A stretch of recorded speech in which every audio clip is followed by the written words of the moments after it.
Welcome to Let's Eat.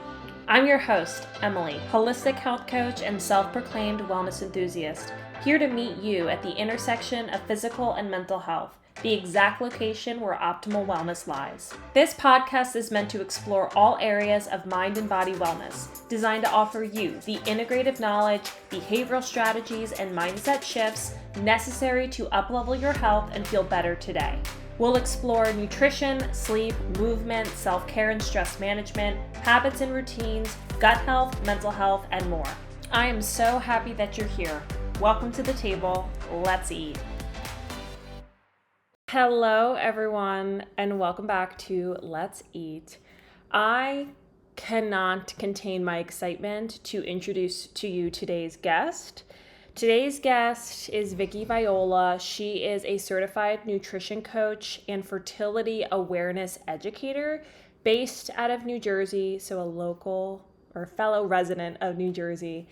And today's topic of conversation is so incredibly important. It's simply a conversation that is not being had enough. And it's all about birth control, post-birth control syndrome, understanding your cycle, understanding the contributing factors to fertility, and more. We dive into our cycles, the different phases of our cycles, supporting the body on your period, understanding how your period is really a monthly report card. And we talk about birth control and how Western medicine utilizes birth control and what birth control is doing to the body and so forth. There was simply just not enough time for us to cover every single topic. So I fully intend on welcoming Vicky back because of how important this conversation is. And I just know that you're going to love it. And it resonated so much with what I see as a coach and the work that I do with clients, and not only, with my clients, but also in my personal life with friends and so forth, seeing, what we've kind of normalized as women around our cycles and symptoms and the suffering that we're experiencing, and then the response we're getting from Western healthcare as a result. And I think that that's really where the issue is we're not educated enough, we're not told enough about how some of these symptoms, if not all of these symptoms and these experiences, really aren't normal, and they are indicators of something going on underneath the surface. And as we know, the body does not operate in isolation. So when we have issues hormonally with our reproductive hormones, there's oftentimes something else going on with the gut, with the thyroid. All other areas of the body are impacted by this, and Vicky dives into that a little bit today. So thank you so much for being here. I know that you are going to love this episode, and please join me in welcoming Vicky Viola to the table, and let's eat.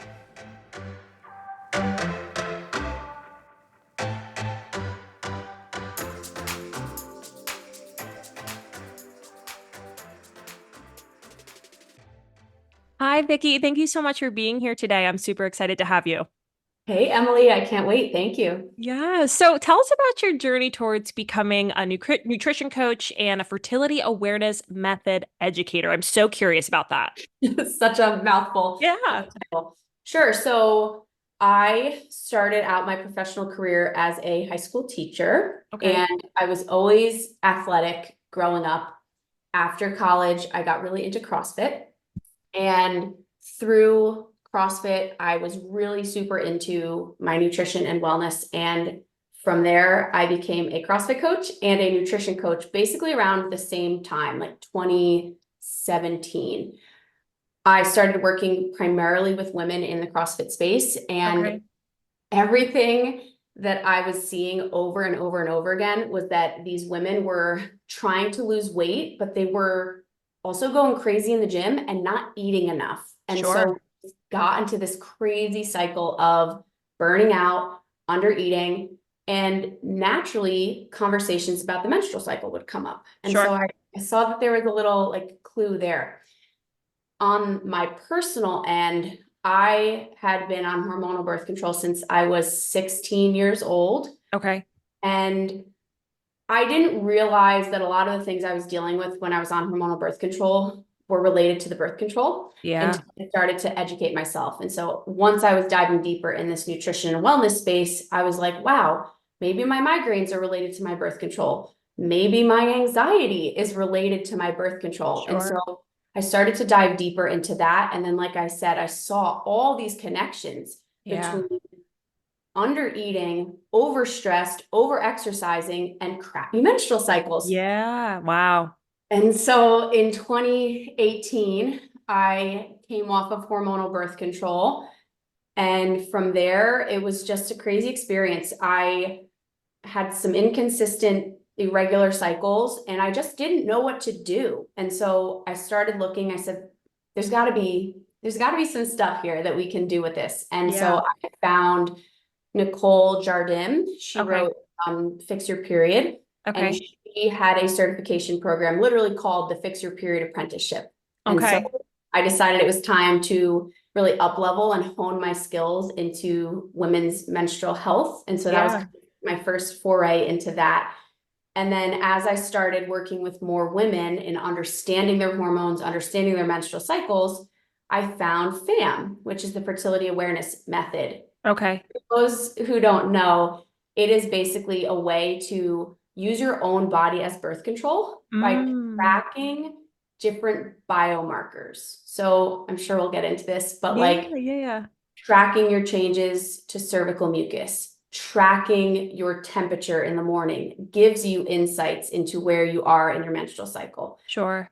And so in finding that, I said, I want to do this. I want to get certified so I could teach women this method. And so in Yeah. 2021, I became a certified fertility awareness method educator. And that's kind of the journey. And now I get to help women understand their cycles, optimize their periods to have less PMS, or on the flip Sure. side, help them get pregnant if they want to get pregnant.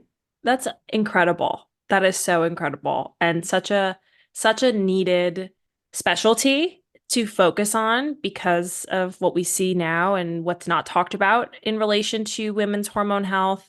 And it's fascinating, right? Because as soon as you said CrossFit, I was like, "Oh my goodness, what could be farther from supporting a healthy hormones, right? Then this high intensity, right? This intensive exercise that is CrossFit. And I'm sure you noticed that I heard you say that kind of discrepancy there, the dichotomy there between, okay, all of this exercise and these relationships that these women have with their nutrition and intensive, dieting and so forth. And then, dysfunction in their menstrual cycles, like there has to be some sort of connection here. And so you kind of uncovered that like the back way to some Yeah, extent. pretty much. Yeah, very cool. Well, I'm glad that you're here. So let's talk about our cycle, right? Give us the basics of a woman's menstrual cycle, or I guess all of her phases within the cycle.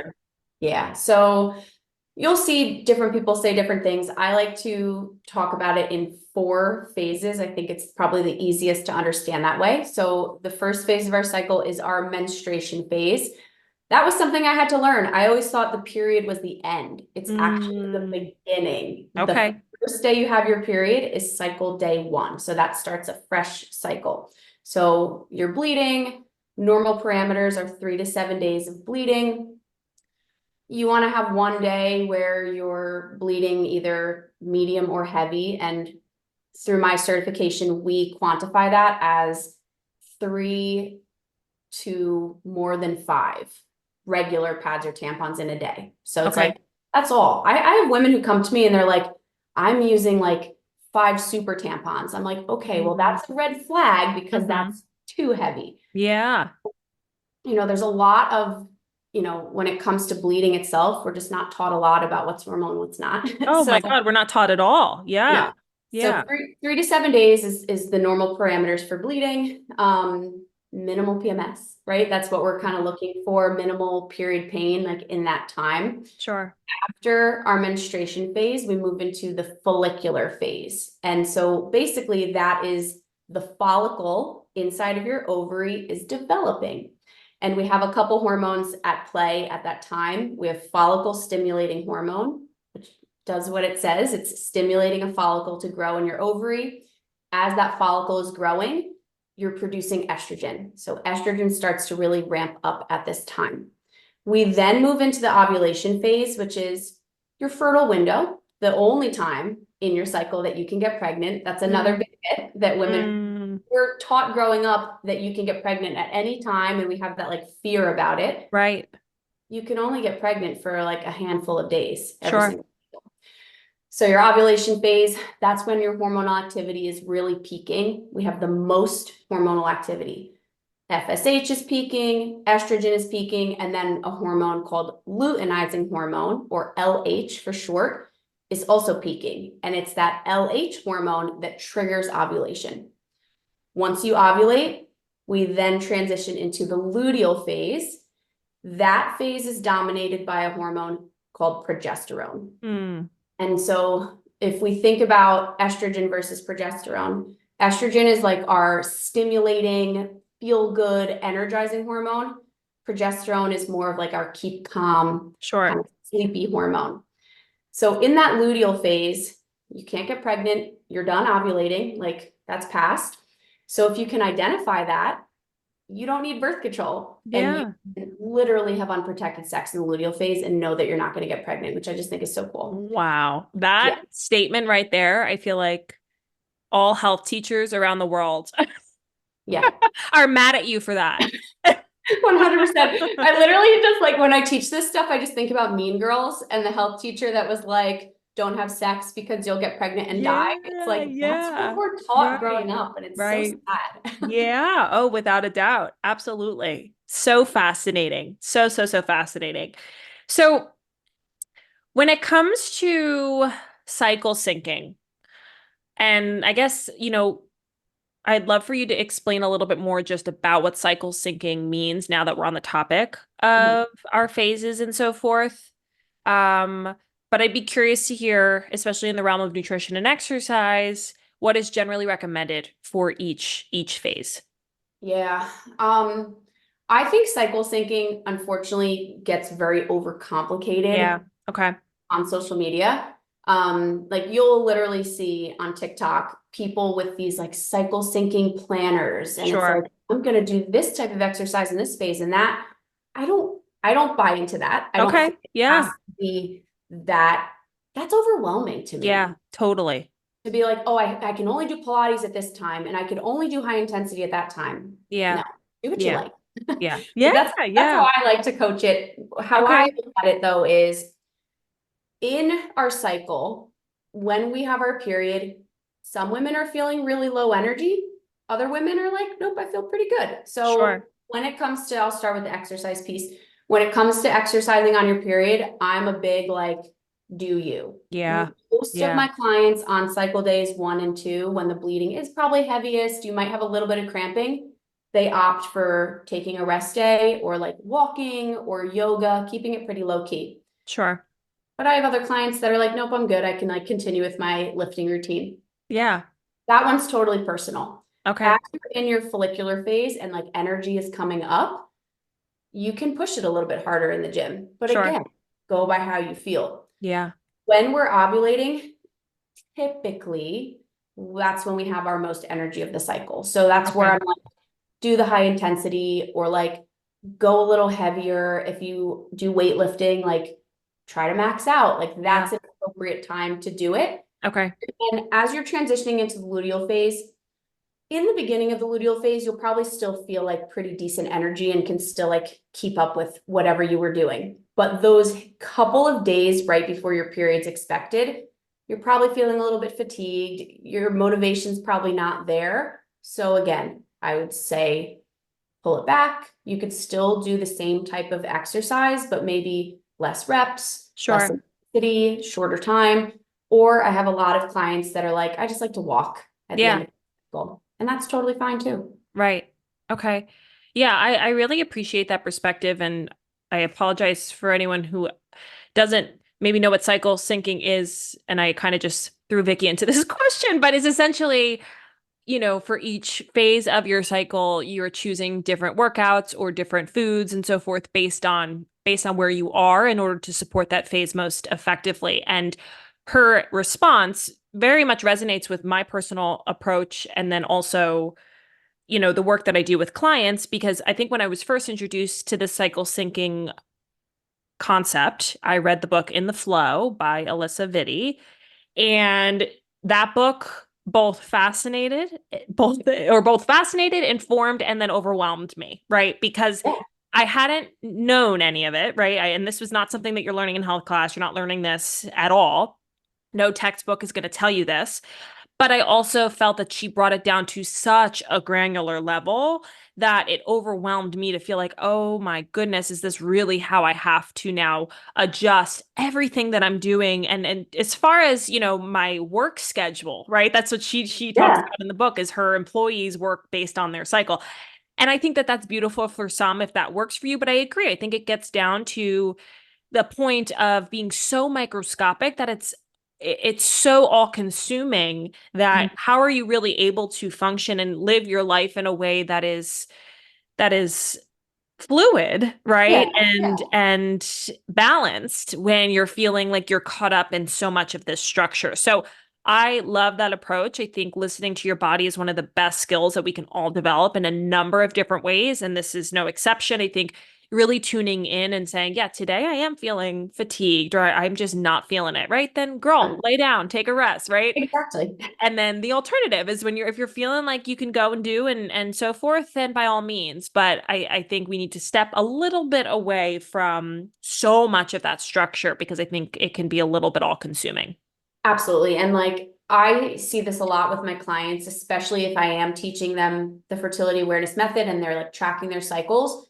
They're always saying to me, well, should it look like this? Mm, Should I feel like this? And I'm like, that's such a birth control mindset sure, because on birth control, there is no fluctuation. You're not experiencing these phases and it's very controlled. sure. So my view of cycle syncing is the ultimate goal is just learning to listen to your body Yeah. and doing what's appropriate from that side of Nice. things. Yeah, I love that. I love that. I think you will all be most successful if you live your life in that way in terms of nutrition and movement and so forth. It's a skill set that we all don't have we don't have cultivated and we're not taught to have cultivated and it's unfortunate. So speaking of birth control, while we're on the topic here, please explain a little bit about what birth control does to the body, what it's intended to do, and some of maybe the issues that come along with it. And then we'll kind of transition there because I think a lot of our conversation today will be focused on birth control. Yeah. So I always want to start by saying this. I do not judge anybody for being on hormonal birth control. My ultimate goal is that women have informed consent around Sure. their choices because I think that that's the problem. Yeah. Like I was put on birth control at 16 years old, no discussion at Yeah. all of what it was doing to my body, what possible symptoms or side effects I could be having. And that's where I feel like that's pretty unfair. Sure. So my goal is just explaining to women like, here's what birth control does to you. Here's what you could do if you don't want to be on it. And if you do want to be on it, awesome. Like look out for these symptoms, Sure. right? So birth control is designed to shut down your ovulatory process. So when I was explaining the phases and I was saying like, oh, this hormone rises at this time and that happens at that time on hormonal birth control. And mostly when I'm talking about that, I'm talking about like the pill, the patch, the ring, the implant, like those are combined birth control. So you're getting synthetic estrogen and synthetic progesterone. And so what's happening is all of that normal hormonal fluctuation is not occurring. It's basically keeping your body in like a flat line so that Right. you ovulate and then you don't get pregnant. IUDs work a little bit differently. IUDs, well, there's the hormonal IUD. That is going to just be a synthetic progesterone. So you're not getting the synthetic estrogen. It works a little different. It's basically like preventing like implantation from happening. So you can still ovulate on an IUD, but a fertilized egg won't implant and you won't be pregnant because of that. Okay. There's also the copper IUD, which is non-hormonal, but there can be some problems because basically copper creates an inflammatory response in your uterus. It kills the sperm because of inflammation. Okay. So some women do like that because it's not giving you those synthetic hormones, but Sure. copper IUDs can be pretty symptomatic, like bad period pain and heavier bleeding. Okay. So essentially, different methods of birth control are doing different things, but the ultimate goal is preventing either ovulation from occurring or preventing a fertilized egg from implanting into the uterus and then starting a pregnancy. Okay. All right. I think this is an important kind of foundation to lay because I think a lot of us don't know this. And you're right. We are introduced to birth control at many of us a young age, and we're not really given much around it other than this is a good option for acne. This is a good option for painful periods. And then we're given it and we're on it and we don't come off it. And then 10 years later, we look back and now we're learning a little bit more about what is happening, or we're educating ourselves, especially, which is a trend I'm seeing a lot of nowadays on social media, is getting off Mhm. of it. So talk to me a little bit about post-birth control syndrome, if that's a real thing, what that means exactly, even if it's not necessarily an actual, phenomenon, right? But tell us a little bit about what's going on in our world now with coming off of birth control. Yeah. So if you've been on birth control, like I was on birth control for like 11, 12 years straight, your connection between your brain and your ovaries, right? Your hormones, some hormones are starting in the brain, other hormones are being signaled to be produced in the ovaries. That like feedback loop hasn't been working, Yeah. right? Like Yeah. for however many years you've been Yeah. on hormonal birth control. So when you come off, that whole process has to start, like the wheels have to start turning again. Yeah. So Yeah. that's why some women, when they come off of birth control, things might be okay. Like the first couple months, they may be like, oh, all right, awesome. Like I'm getting a period, it's happening. And then things start to get a little funky. Right. And again, it's because our body has to really like get back in a groove. There are other symptoms that can pop up post-birth control. So like some skin issues can happen. Again, it has to do with like the hormones are now surging and it can Sure. create this like excess oil on your face, leading to acne. Right. Um,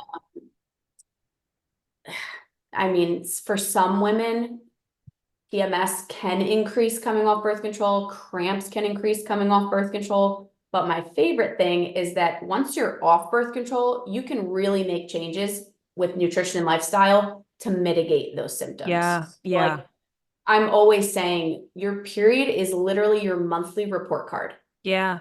Every single month, we are so lucky as Yeah. women. We get to check in with our bodies. If you're having bad PMS, bad period pain, if you have irregular cycles, there's something going on a Right. little bit deeper. Birth control, unfortunately, becomes a band-aid for that. Sure. So I've had many clients who have PCOS, weren't diagnosed as teenagers. They went to their doctors because they were having irregular cycles or super heavy bleeding. The doctors say, okay, just go on birth control and come off of it when you're trying to get pregnant. Mm, They come off when they're trying to get pregnant and their cycles are a mess sure. Yeah. because they were hiding what was really going on underneath with. Right. Right. They're masking the underlying issue. And while the symptoms may have subsided, the issue underneath is still very much there, and then they're trying to get pregnant. So I can imagine navigating that territory is just a whole different ballgame. And what I've heard before, I myself was on birth control because I had cystic acne, which I later found out this is a whole big part of my health journey, was related to my gut and my chronic antibiotic use and my poor liver health and all that good stuff. But of course, at the time, the gynecologist is going to say, "Here you go, take the medication." So I was on it for a brief period of time, and then that was about it. Not so I'm very lucky in that sense, is I never really committed to it for an extended period of time. But what I've seen, especially with clients and just personal experiences with friends and so forth, is they're coming off of it for the sake of whatever it is that they're coming off of it for. They're noticing symptoms, sometimes screaming symptoms, right? Symptoms that are more extreme than what they're anticipating and so forth. And they think, well, I must need that. I must need the birth control. So then they're going back on it. Yeah. And that, like you're saying, I'd imagine it, is a knee-jerk reaction, right? To not wanting to have acne, not wanting to have X, Y, and Z, but really it's your body just going into kind of this overdrive for a minute where you've spent all this time quieting that process, a massive, massive process in our functioning. And now it's your body's way of kind of recalibrating. Absolutely. So that's really what I've seen. And I think it's obviously I'm not in a position to give anyone medical advice or to tell someone not to be on medication or not, but I try to educate clients in that way. While I don't specialize in women's hormone health or anything of that nature, I do know enough, right, to be able to empower them in that way. But it's scary. And you bring up a good point too, and I think so many people aren't thinking this way when they come off of birth control, is that it takes Yeah. time. Yeah. Like, this is by no means is this like a science, but I like to just tell people this. However many years you were on birth control, give your body that many months to Yeah. regulate, right? And Yeah. that's like I said, not a perfect science, but like I was on birth control for 11 years of my life. It really did take me a full year for my cycle to fully regulate and for me to see over and over again, like, okay, this is my period length. This is how long my cycle is in total. So Yeah. yeah, you have to be patient. And I just think, unfortunately, that's something that a lot of people struggle with too, right? Of like not wanting to wait, especially if those symptoms are popping back up and not having Sure. support actually is even bigger, right? Of like Sure. work through those things. Yeah, absolutely. And like you said, I mean, through nutrition and lifestyle, there's so much you can do to support, metabolizing of the hormones and supporting the liver and so forth. And, knowing that information, just that alone, I hope empowers, anyone listening who may be considering coming off birth control or is in the midst of transitioning and they don't really have much guidance. And and I wanted to add this in, I've heard from clients, of mine and others who saw their gynecologist and the gynecologist just said, "Yeah, just come off whenever you want." Right? And I know that there's a lot of, kind of preparation that can take place prior so that Yes. you're not just abruptly coming off and supporting the body knowing it's about to undergo this transition, especially with so many years prior, of use. Right. And gynecologists are kind of just freely saying, yeah, just go, no problem, just stop it. And I think that that's to some extent, I'd like to hear your thoughts, but that to some extent is a little bit negligent of what is about to potentially take place for these individuals, and then the panic that they kind of experience when they start to have symptoms and they're kind of like, well, what's happening, you Yeah, know? absolutely. And I always try to frame it this way, like, unfortunately, that's just Western medicine. Sure, sure, Like, doctors are taught, we're going to prescribe this medication to prevent pregnancy. You come off it when you want to get pregnant, and we don't really care about what happens in between. But from a holistic side, sure. like, there's tons of evidence of Yeah, you can do a lot of prep work prior to coming off, or even if you do come off and now all these symptoms are popping up, there's things that you can do to support yourself. So like I have a coaching program called Bye Bye Birth Control, and the framework is nutrition to support your cycle. Like, you have to have that foundation of eating enough, balancing your blood sugar. Second framework, like the second step is replenishing the nutrients depleted by hormone. yeah. Oh my gosh, yes. Step 3 is supporting your adrenals and thyroid. Step 4 is liver and gut health. And then step 5 is learning to track your cycle with the fertility awareness method, because that's a piece. You can do all the nutrition and lifestyle work, but when you're coming off birth control, if you're not trying to get pregnant, you have to have a plan. So that's something I Yeah, always say to people too, like, what is your new birth control plan sure. to be now that you're not on hormonal birth control anymore? Yeah, yeah. I love that. I think that is so important that education is just not there. Like you're saying, it is a byproduct of Western healthcare.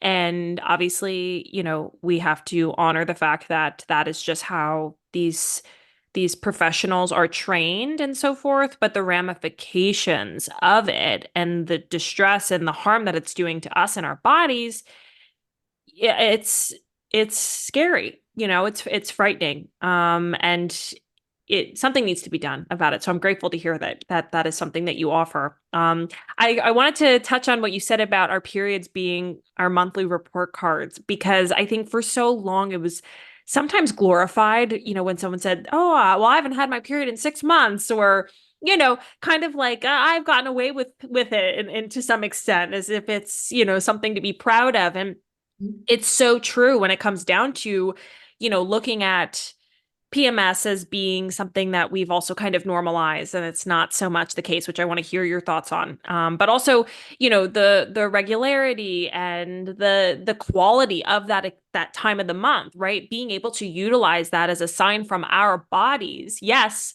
green light, go, everything's going well in here, or no. And I think more often than not, we're seeing the latter, where painful periods is the norm, and we're reaching for the Midol, or we're reaching for the birth control, right, for another solution, quote unquote. And we have to start talking about how these symptoms are not necessarily normal, that maybe it shouldn't be, all rainbows and sunshine during that time per se, but the pain that we are undergoing, the suffering that we are experiencing as females that time of the month, it's, I mean, we're out of work because of it, we're out of school because of it, all of these things, and we're medicating thinking it's normal, and it's not. So I would love to hear from you about PMS and thoughts on that and approaches and all that good stuff. Yeah, I'm just going to share a personal story, kind of going back to the Western medicine thing. So when I first came off of birth control, this was when I had like just started the like fix your period apprenticeship program. So I was learning about all this stuff. I went to my annual gyno appointment and she's like, how are things going? And I was like, they're okay. Like my cramps are bad certain cycles. And she's like, oh, well, the only way to get rid of your cramps is to go back on birth control. And I knew, because I was going Sure. through this course, that was not true, but it just kills me that Yeah. the average woman Yeah. thinks that is the only solution Yeah. to cramps. And it's like, no, there's so much Yeah. to do. So, going back to this idea of like, we do normalize it, of like, it comes down to like, it's normal to like crush a pint of Ben and Jerry's. It's normal to be like crying and screaming at your loved ones. No, it's not. Like that, Yeah. those Right. are all signs that things are a little bit messed up from a hormonal standpoint. Sure. So just to kind of explain what's happening at the end of our cycle, if you are not pregnant, progesterone is going to start to decline. And that's what triggers your uterine lining to shed. And that's what starts your period. However, certain circumstances make it so that progesterone is not the dominant hormone in the second half of the cycle, and we still have too much estrogen. And so Okay. even though I just said estrogens are feel-good hormone, when we have too much of it in the luteal phase, that is going to lead to PMS, period pain. So that's kind of like the inside of what's going on. Okay. But we use this to be able to figure out like, all right, well, what's creating this excess of estrogen in the first place? Sure. Is it my exposure to endocrine disruptors, right? Like, Hmm. am I using Bath and Body Works products? Am I cleaning with like Lysol and bleach, Yeah. these like highly toxic things, right? Those impact our hormones. Sure. Another thing that no one's teaching people. Are you drinking a ton of alcohol all the Yeah. time? That's Yeah. going to impact your gut and your liver. What is your diet like? What is your stress like? So Sure. that's why I say it's our monthly report card, because I know for a fact, like when there are cycles, if I'm like on vacation and I'm eating things I don't normally eat, or like maybe I'm drinking, I'm not a big drinker, but like on vacation, sure, whatever, my period's always going to be worse. And I Yeah. can pinpoint it back to those nutrition and lifestyle things that impacted that. Sure. Sure. Yeah, that makes a whole lot of sense. So when it comes to PMS and symptoms associated with our period, what would you consider, and I know it's individual and it's very specific, but what would you consider is normal? Mm. Normal, yeah. Listen, are we going to feel like sunshine and rainbows every single day of our cycle? No. So what I like to describe as normal is you have a little bit of fatigue, right? Like you're gonna maybe feel a little bit tired. Yeah. Like I said earlier, less motivated to do things. You want like a couch night as opposed to like going out and like being super social. That's normal. But if your fatigue is so much so that you literally like can't get up and do Sure. things, that's a red flag. If you are experiencing such immense cravings, that you're like, I need to go out right now and get XYZ food, that's a red flag. Sure. You may be going to want some extra chocolate or something that's extra salty right before your period, sure. But as long as it's not this like uncontrollable. And then from the like moodiness aspect of things, again, we might snap, we might be short with people, but like as long as it's not you're crying randomly in the supermarket or Right. like you Right. feel like you're a different person. Like I've had clients say to me, like they feel like they're a different person. Yeah. And I'm like, that's not normal. That's not normal. Yeah, totally. And I think all the symptoms you just explained is kind of like the stereotypical image that we give to a woman on her period. It's Yeah. like that time of the month. And I mean, it's so fascinating to think that, so many of us live in that space where we've just kind of deemed that as being a part of our lives, and it is what it is, right? And now we've lost X amount of days of our lives to these pains, to these symptoms, when in reality it's really a cry for help. And you think too, what else is going on? Outside of just painful periods, what other, domino effect impacts is that having on other parts of our health if we're prolonging and allowing these symptoms to just be part of our health, right? Because it is fair to say, I don't want to give a generalized statement, but it's fair to say if you're having a painful period, there's likely other symptoms you're experiencing also that don't have to do with your cycle. Alongside that, based on nutrition, endocrine disruptors, oh my goodness, a whole nother world of health that is just, immense.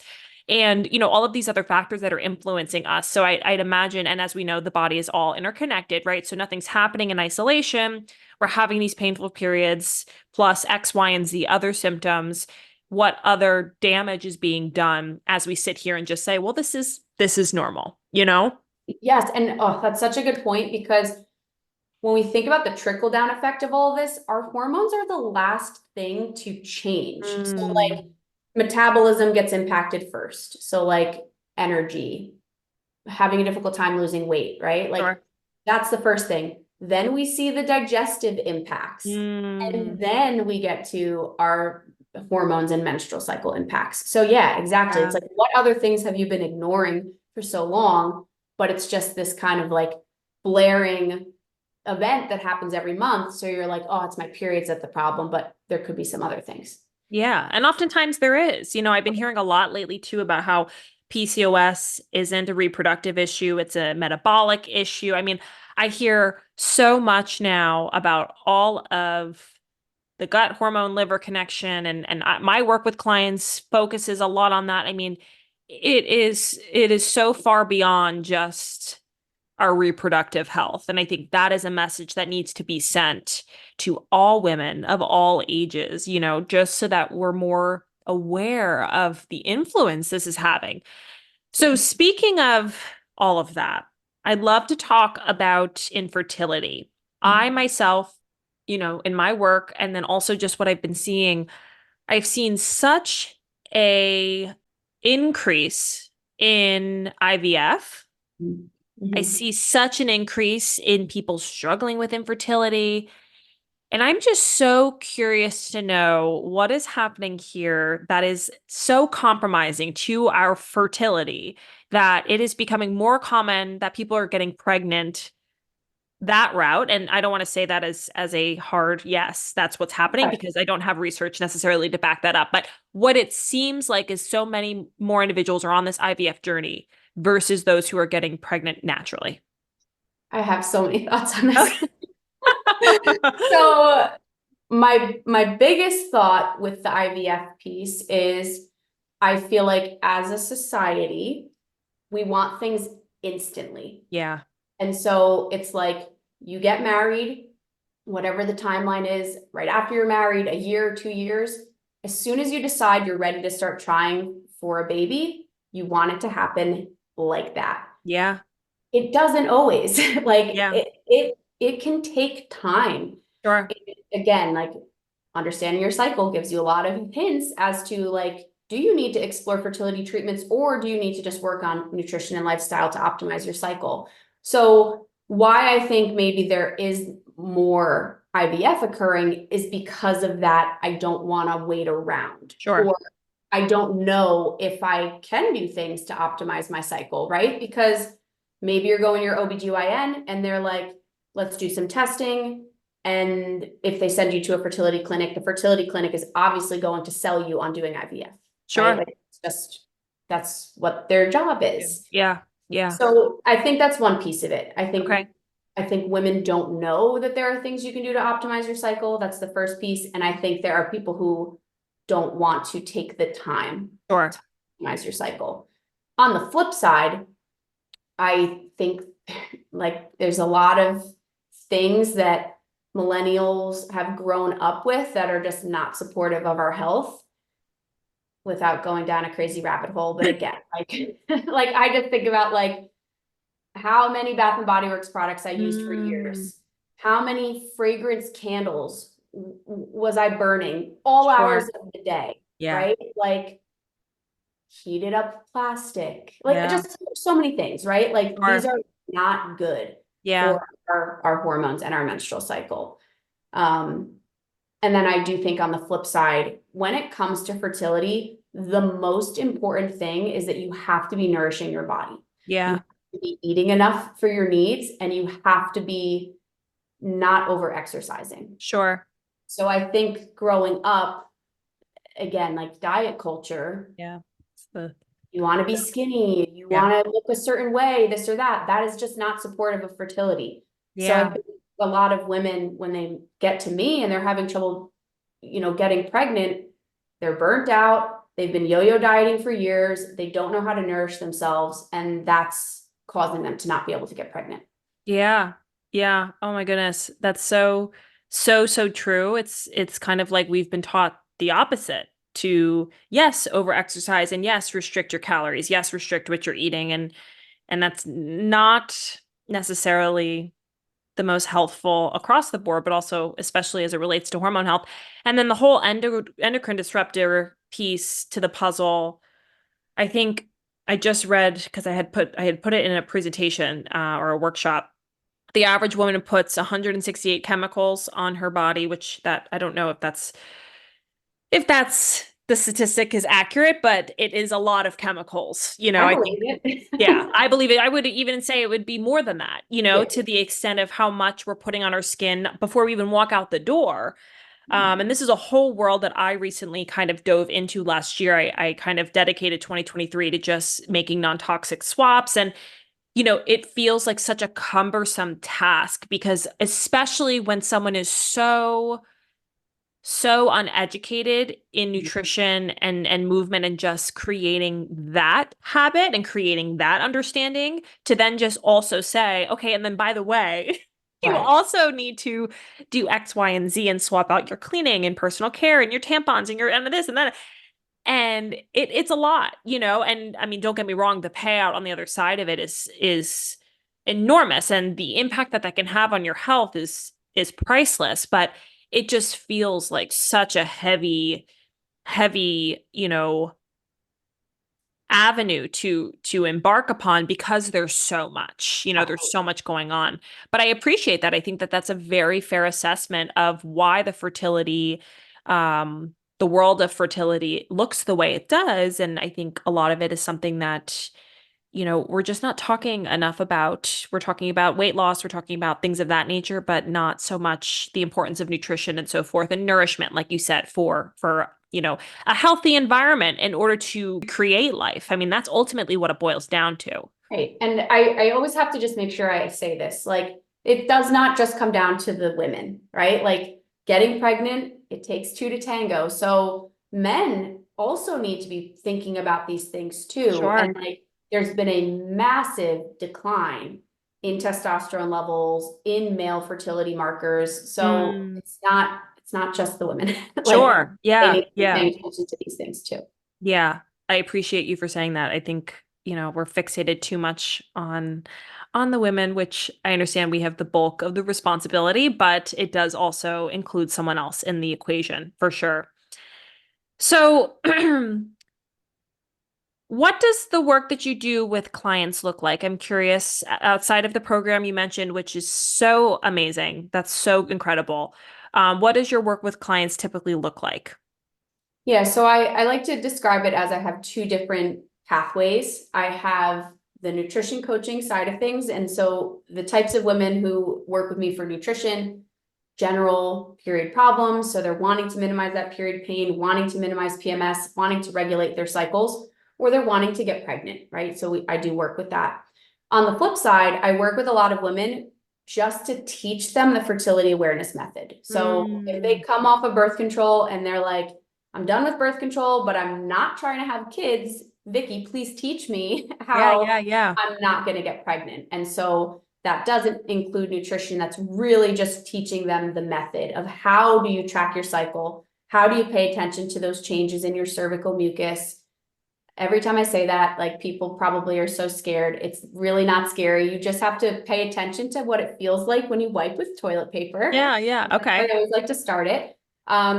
And yeah, so those are really the two focus, the nutrition focus or the fertility awareness method focus. Okay. So can you speak on the fertility awareness method? I'm glad that you brought that up because I wanted to be sure that we touched on that and what that means. Absolutely. Yeah. So fertility awareness method is this like big umbrella. So there are multiple different methods, and it's all circling back to understanding your body and understanding your cycle to either avoid pregnancy or to get pregnant. So I'm certified through something called FEM, which Okay. stands for Fertility Education and Medical Management. And so I'm the fertility educator. I teach women how to track their cycles, like I said, how to pay attention to the cervical mucus. We also utilize something called LH testing, which is just like an at-home urine test strip to tell you when you're likely ovulating. Okay. And then they're charting their cycles from there. And so I'm making sure that they're charting correctly, Yeah. teaching them the rules of when it's safe to have unprotected sex versus when it's not safe if you are Okay. trying to avoid pregnancy. And why I chose to get certified through FEM is that their biggest goal is helping women understand their health through their cycle. So I just think that's amazing, right? Like Yeah. we can Yeah. be looking at our charts every single month and I can say, okay, that looks like a red flag. Like you should probably go to your doctor and ask for some hormone testing. Or, maybe then they bump into nutrition coaching with me based on what's going on and Or what's showing up in their cycles. But, FAM is just really learning your body, understanding your cycle, and charting to know when you can have unprotected sex versus when you can't if you're not trying to get pregnant. okay. Fascinating. Really, really fascinating. You mentioned having your clients go to the doctors to get hormone testing. I know for me as a coach, I'm up against that a lot because I want to know what's going on. Now, I'm not trained by any means in interpreting blood work and so forth, but I like to see what's going on, and I've kind of, you know, educated myself on my own along the way to know what to look for to really kind of understand when things are maybe not so great versus when things are okay.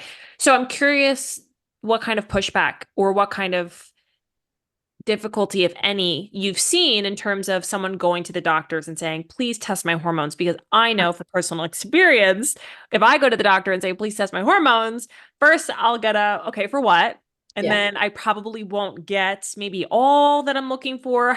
Kind of what's that experience like for you? Yeah. So personally, I resonate with what you just said. I've been told the craziest stuff. I'm not even going to get into it, but Yeah, yeah, I've been gaslit many times and sure. I don't work with those providers anymore for that reason. It depends. I have some clients who have fantastic medical providers and are willing to do the blood work, are willing to run the labs, and that's great. And then yes, Sure. I take a look at it and I'm like, let's see if these are the functional optimal ranges versus not. And then I help them ask follow-up questions with their doctor, which I think is so important because Yeah, most people don't know how to advocate for themselves or how to sure. ask these follow-up questions. Sure. Um, but on the flip side, I've had clients get a lot of pushback or, I always recommend ask for a full thyroid panel because TSH, thyroid stimulating hormone, is what they usually run, and that does Sure. not give us the full picture at Sure. all. That's where my clients get most pushback, or Okay. the doctors will be like, oh yeah, sure, no problem. And then I look at it and I'm like, okay, we're missing half of this panel. Like they Yeah, didn't test anything. sure. Um, so just to kind of circle back, blood work is great. I think it's an important piece of the puzzle, especially I'm not a medical provider. I don't diagnose, I can't diagnose. So if something is popping up that a client is telling me, I'm always like, you have to go to your doctor and you have to Yeah, bring. But on the flip side, I think there's a lot of work that can be done prior to sure, even needing to get the labs, right? sure. Like, what are your energy levels like? How Yeah, are you sleeping? How's your gut health? Like, we can kind of look into all those things and see if we can make some nutrition and lifestyle changes first before even approaching the blood work piece. sure. Yeah, just making those interventions first and foremost before having to go that route because I think essentially what you're saying, those subclinical symptoms that are oftentimes what like we've said, normalized to some extent, are really the key indicators that there is dysfunction going on. So if we can just mitigate that and work on diet and lifestyle and so forth, and maybe delay the need to go get blood work done, then why not, right? There's a lot of influence, a lot of change that can be made just in those areas, especially when someone has no understanding of how to eat properly, how to move your body in a balanced way, and so forth. Yeah, super important.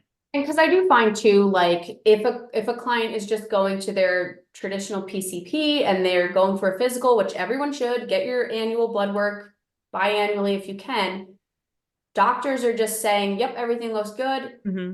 See you in a year, but they still feel like crap. So that's where I'm kind of like, if something's really glaring, absolutely go and get the blood work and go to that appointment. But you can try a lot of things first, unless you're First, yeah. working, I do have some clients that work with like naturopaths or functional medicine doctors, and they're way more willing to run whatever labs clients ask, which is nice. Yes, absolutely. Definitely my preferred medical professionals, that's for sure. All right, Vicky, this has been so wonderful. It has been so, valuable for me personally, and I'm certain to all the listeners to learn more about a topic that's just simply not discussed enough. If I were to ask you three tangible steps that listeners could take to support their cycle, to support fertility. I know that, is kind of a broad request, but if what are the first few things that come to mind to support our bodies as women? Yes. Oh, I love that. I'm gonna go with eat more protein than you think you need to Okay, because love that one. everyone is under eating on protein. I mean, Yeah, I don't want to say everyone, but majority of women I encounter are under eating protein, and protein is just so crucial sure. for, hormone production, blood sugar balance, which that's a very big piece when it comes to symptomless cycles and fertility. So eat your protein. The second one is eat something within 30 to 60 minutes of waking up, and please do not have coffee or any kind of caffeine before you've Yeah, eaten something yeah. huge. And then the last one, ooh, let's see, what do I want to go with for this one? Let's make this one a like lifestyle habit, but the lifestyle habit I would say is going to give you a huge bang for your buck is try to get outside for some morning sunlight. Love. Huge for circadian Yes. rhythm support. If Yeah. you are feeling like low energy, go outside, let your eyeballs take in that sunlight first thing in the morning. It's going to make a huge difference. Love that. And this is not the first time that my listeners have heard me say any of those. You've heard me say all of that many times. So now you've heard it twice from two different individuals, so you have no excuses not to follow the suggestions. So thank you so much for coming on, Vicky. Where can everyone find you? Sure, you can find me on Instagram and TikTok at your.period.coach. So periods in between. And yeah, I'm posting content on both of those platforms a lot. So come on over and hang out. Awesome. Awesome. Awesome. Well, I'm hopeful this isn't the first and last time that you'll join us here on Let's Eat. I think there's so much more that we could get into today. We really just scratched the surface of, topics that are just simply not talked about. So I'm grateful that we were able to open the door to conversation around them. And hopefully in the future we can have more of them. But thank you so much, everyone, for tuning in. I'm grateful that you're here and listening. I hope that this episode brought you value, and I hope to see you next time. And in the meantime, be well.